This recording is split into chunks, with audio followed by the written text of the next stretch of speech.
Lesko ya panggilannya.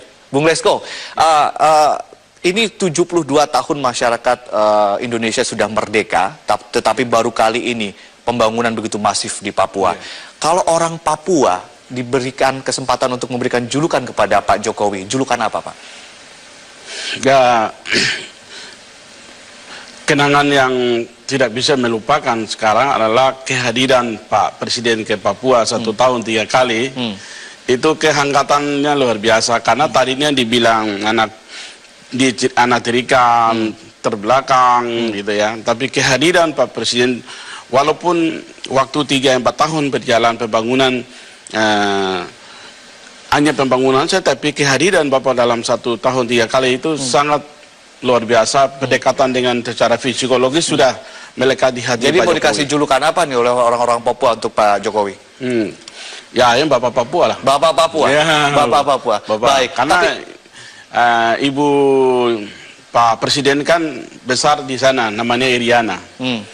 Jadi Jokowi diberikan nama Bapak Papua atau orang Papua bilang itu orang tua. Ya itu kedekatan tidak bisa melupakan. Baik. Bung Lesko, kita lihat pemetaan persepsi gerakan-gerakan sosial di Papua. Ini kan juga kita tidak perlu menafikan, ya, tidak bisa menafikan itu. Bagaimana sebetulnya persepsi masyarakat Papua terhadap NKRI sendiri dan juga terhadap pembangunan infrastruktur yang saat ini dikejar oleh pemerintah? Ya, mungkin pola berpikir yang dahulu, nah sekarang agak beda sedikit. Memang sejak kampanye Pak Jokowi sebelum jadi presiden, itu saya sudah pertemuan sudah lama. Waktu gubernur, wali kota, jadi Pak Presiden untuk program ke Papua itu bukan hanya yang baru, tapi sudah tahu yang persoalan-persoalan. Makanya walaupun dibilang Papua itu tempat-tempat yang mungkin rawan, dibilang diduga itu rawan, dibilang puncak itu rawan, gunung-gunung rawan, tapi Pak Presiden sama sekali tidak pernah takut sama dibilang gerakan lebih kriminal dan sebenarnya tidak pernah takut, karena beliau membangun Papua itu dengan hati. Konsep saya dengan Jokowi itu dari dulu sudah lama. Papua ini untuk membawa kemakmuran itu sudah konsep lama dia. Jadi pendekatan untuk berkomunikasi. Bung Lesko, saya mengutip salah satu aktivis Papua Merdeka yang mengatakan bahwa masyarakat Papua tidak butuh infrastruktur. Kita bisa jalan kaki katanya. Karena infrastruktur yang dibangun oleh Pak Jokowi ini hanya untuk investor, bukan untuk masyarakat. Apa yang ingin Anda katakan? Tanggapan itu memang ada yang tidak terima, boleh. Tapi yang kalau saya sebagai orang Papua, saya kepala suku provinsi Papua, semuanya itu pikiran itu salah. Dan saya mengatakan kalau namanya jalan, itu satu merubah struktur pembangunan yang lebih dulu itu jalan, laut, udara, jalan, itu yang paling penting. Nah, itulah pembangunan. Tapi yang paling kunci untuk pembangunan adalah harus damai. Oke, menurut Anda dengan pembangunan yang begitu masif di Papua itu akan berkorelasi secara positif dengan pengurangan keinginan disintegrasi di Papua yang saat ini sering didengung-dengungkan? Nah, tidak. Kalau Papua itu, kenapa masyarakat sejak kampanye presiden sampai sekarang, kenapa OPM tidak ada penembakan sekarang tidak ada. Mungkin ada video tapi tadi tidak coba kasih ya. Tidak ada lagi penembakan lagi. Nah, sekarang terjadi penembakannya itu hanya mungkin ada musibah selapam terjadi seperti baru saja terjadi di Yai. Terus itu kan dari mungkin selapam sama aparat. Nah, kalau murni dari OPM sendiri tidak pernah untuk memberontak. Artinya gerakan mereka sudah sangat-sangat mereda. Sekarang sangat dengan mengerti dan mereka jawaban infrastruktur ini menjawab semuanya keinginan dari berbagai macam elemen masyarakat di Papua. Iya, semuanya saya sejak itu kan saya sudah menyatakan pernyataan sikap saya. Nah, setelah saya jadi bersama dengan Jokowi, kami akan bawa kelompok bilang kekerasan dan sebagainya, kriminal. Sekarang kan Papua ini kan dibilang orang OPM lah, mungkin kriminal sebagainya. Ini kita keluarga semua. Bung Lesko, ini maaf saya potong. Pembangunan infrastruktur boleh masif, pembangunan jalan boleh masif, kemudian pelabuhan, bandara dan segala macam. Tapi semua kan kembali pada persepsi masyarakat. Artinya, apakah kemudian Pak Presiden perlu memberikan pendekatan yang lain selain pendekatan pembangunan infrastruktur, artinya pendekatan politik, mungkin pendekatan politis terhadap mereka-mereka yang ingin selama ini mendengung-dengungkan disintegrasi? Ya, konsepnya yang paling penting untuk pendekatan dibilang kekerasan lah atau dibilang ada orang-orang yang dibilang kriminal dan sebagainya. Sebenarnya Presiden sudah mengatakan bahwa pendekatan dengan kelompok-kelompok kekerasan itu pendekatan berkomunikasi dan pendekatan dengan hati, membangun dengan komunikasi baik. Nah, awalnya kemarin sudah ketemu, Pak Presiden sudah ketemu. Terus awal komunikasi awal untuk mulai kunjungan sampai hari ini, tidak ada buktinya, tidak ada penembakan-penembakan, tidak ada untuk konflik di Papua. Cuma saja yang terjadi sekarang ini kan isu-isu pengaruh yang orang-orang tertentu saja yang terjadi di Papua. Ya itu jadi Papua membawa isu-isu untuk Papua lepas dari NKRI. Saya sebagai kepala suku belum ada itu yang terjadi karena ada yang terjadi penembakan, itulah yang masalah. Baik, Bung Lesko, kalau kita bicara soal pembangunan infrastruktur kita sudah paparkan begitu banyak, begitu masif. Tapi pembangunan sumber daya manusia yang juga akan berpengaruh terhadap persepsi apapun yang telah dibangun itu kan tergantung pada bagaimana manusia yang mempersepsikan. Apa yang perlu segera dilakukan untuk membangun manusianya? Yang paling penting untuk membangun Papua manusia itu harus pendidikan. Pendidikanlah rubah untuk pola pikirnya, image-nya, semua rubah sejarahnya, semua harus mengerti. Jadi mulai awal itu harus pendidikan. Kemarin program ADEM itu 1030 anak bawa ke Bogor. Nah, pada saat itu dilatih wawasan nasionalnya, sejarahnya. Saya sendiri bawa sejarah panggungan Irian Barat masuk ke panggungan Ibu Pertiwi. Saya bawa sejarah. Setelah itu sampai bertahap anak-anak Papua bawa dari Manado sampai di Aceh kita tebarkan supaya mereka belajar budaya. Budaya di Jawa masing-masing, bahasanya, karakternya. Nanti kembali lagi di sana menghadapi orang Jawa juga. Itulah yang artinya akses pendidikan seluas-luasnya, begitu adanya pengiriman mahasiswa atau pelajar dari Papua atau pembangunan sekolahnya juga diperlukan. Mulai SD, mau masuk SMA kelas 1, mau keluar, diseleksi. Nah, terus mau masuk. Ini sudah berjalan atau Anda ingin juga mengusulkan? Sudah, sekarang 5.000 anak Papua. 5.000 anak Papua dikirim ke? Disebar dari Manado sampai di Aceh. Jadi perguruan tinggi sudah ada masukan juga. Jadi beberapa jurusan. Ini bentuk beasiswa dari pemerintah atau? Beasiswa programnya Pak Jokowi.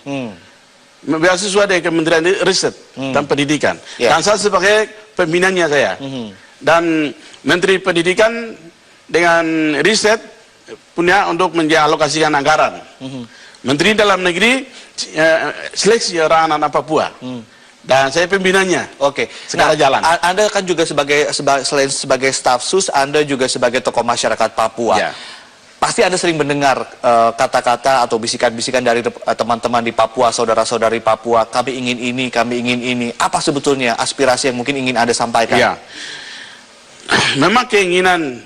Ada yang mengatakan lebih baik kita lepas. Ada yang mengatakan kita harus membangun dengan manusia, lalu kita merdeka sendiri dalam ekonomi, pendidikan, kesehatan. Persepsi ini yang muncul di Papua, pro dan kontra berjalan. Saya sendiri kepala suku Provinsi Papua sebagai anak pejuang PPRA, saya tidak inginkan untuk merdeka karena itu sudah sekali merdeka dan tetap merdeka. NKRI harga mati. Tidak ada yang tawar-menawar lagi. Yang sekarang tawar-menawar mau nanyakan adalah pembangunan. Semua pikiran untuk mengacaukan, pikiran untuk merubah, lebih baik semua diam semua. Sekarang kita fokus untuk pembangunan. Bung Lesko, 3 kali dalam setahun Pak Jokowi datang ke Papua. Apa saja komunikasi-komunikasi yang dilakukan dengan mungkin katakanlah kepala adat, kepala suku, tokoh-tokoh masyarakat? Apa yang disampaikan oleh Pak Jokowi? Yang paling penting yang Pak Jokowi lakukan sekarang, kunjungan itu sekarang tahun ini saya mau arahkan lagi. Kunjungan ke daerah, kita sekarang mulai pendekatan berkomunikasi, berdialog. Dan keluhan-keluhan masyarakat itu dimasukkan. Itu yang saya mau arahkan nanti ke depan. Selama ini belum ke arah sana. Belum arah ke sana.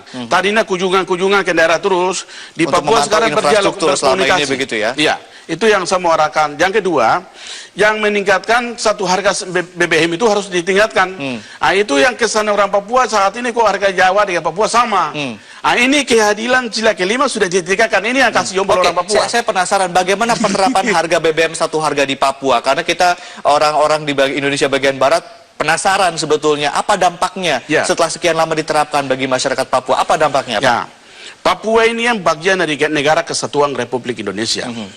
Nah, kita sama satu pulau, satu bahasa, satu negara. Ya, di sinilah presiden ke presiden tidak pernah melihat keadilan ini. Setelah Jokowi jadi presiden baru tahu ada keadilan sila kelima. Oke, setelah harga disamakan, apa dampaknya bagi masyarakat Papua saat ini, Pak? Sekarang satu harga BBM di Papua, terus sekarang satu harga sembako juga, namanya PKH.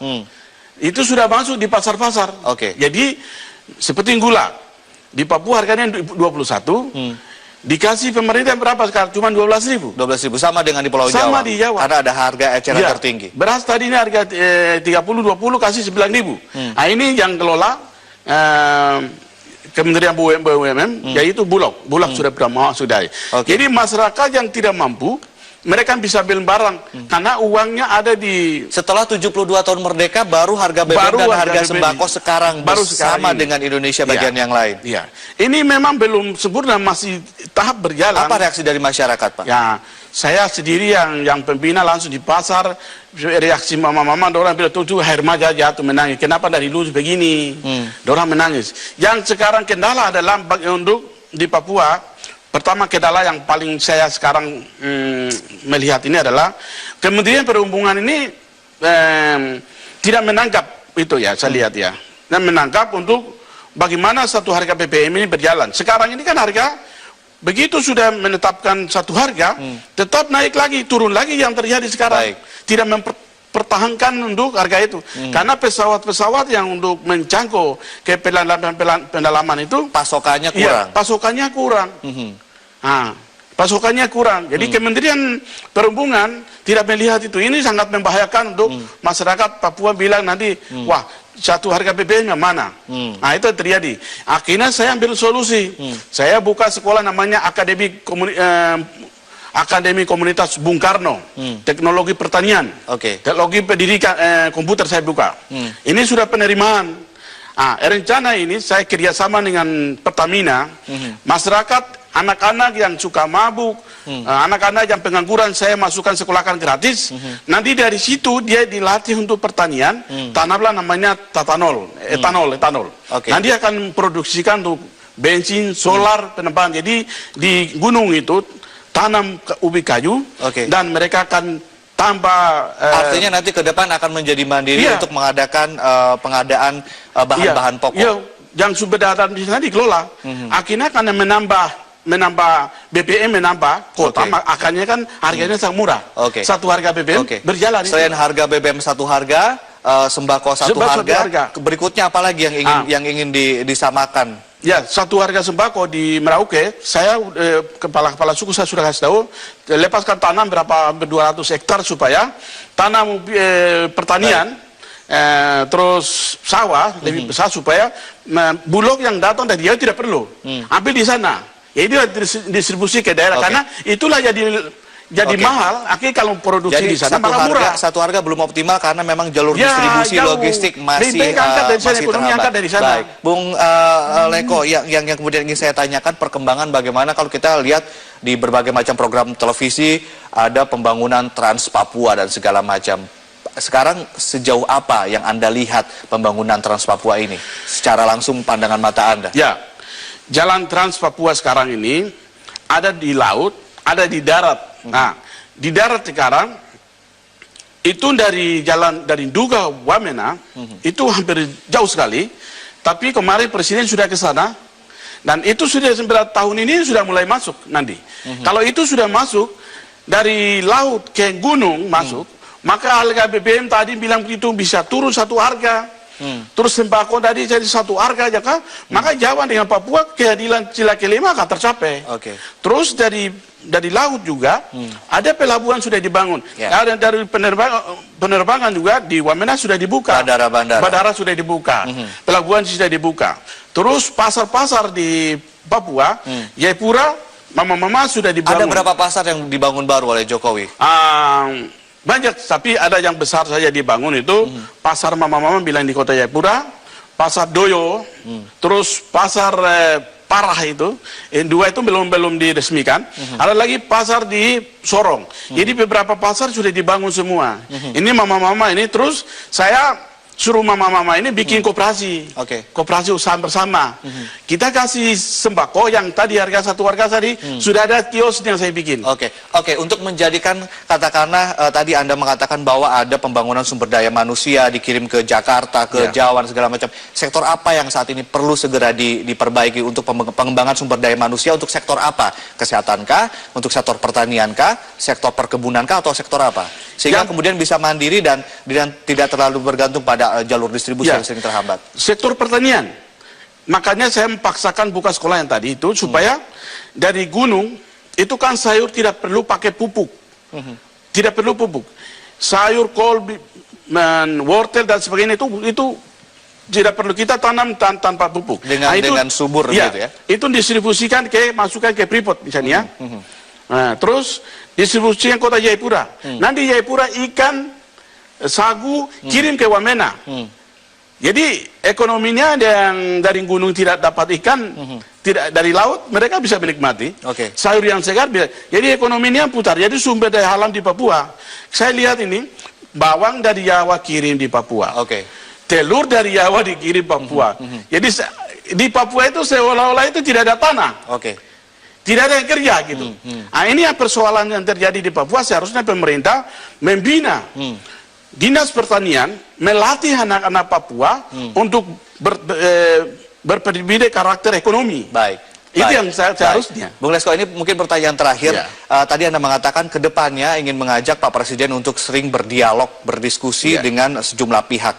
Kira-kira menurut Anda, apa yang bisa diberikan oleh Pak Jokowi sehingga gerakan-gerakan separatis ini bisa kembali ke pelukan NKRI? Apa sebetulnya yang mereka inginkan dari Pak Jokowi, atau apa yang diinginkan dari Indonesia? Kalau saya sampaikan Pak Presiden, kalau Papua merangkul mereka dengan hati, baik Presiden maupun semua kementerian, itu pertama harus menerima dengan hati. Kalau penerima dengan hati, TNI Polri juga. Anda melihat selama ini belum menerima dari hati? Saya lihat kalau menerima dengan hati seharusnya, kalau senjata namanya itu kan alat negara. Kalau bunuh orang ada aturan. Saya kepala suku, kalau kepala suku itu ada aturan. Balas satu kepala ganti satu kepala. Jadi apa yang sekarang saya mikirkan untuk pendekatan Papua tidak boleh kekerasan. Yang di Papua dilakukan adalah pendekatan dengan hati. Yang konsep dengan hati itu adalah kasihlah sama manusia seperti dirimu sendiri. Jadi kalau jadi TNI Polri, kalau tugas di Papua itu harus belajar spiritual dulu. Baik, mungkin ada orang Kristen juga kirim ke Papua. Ada orang Islam, kan orang beragama semua. Sebelum membina karakter itu militer, harus membela spiritual dulu. Maka dia terapkan kasih di Papua. Papua tidak bisa kekerasan dengan seperti begitu. Baik, terima kasih Pak Lenis Kagoya. Artinya infrastruktur boleh masif dibangun, tetapi juga komunikasi dari hati itu juga sangat perlu, sehingga kemudian persepsi juga bisa kemudian bisa menikmati apa yang sudah dibangun begitu ya. Baik, terima kasih Bung Lenis Kagoya telah sharing informasi bersama kami.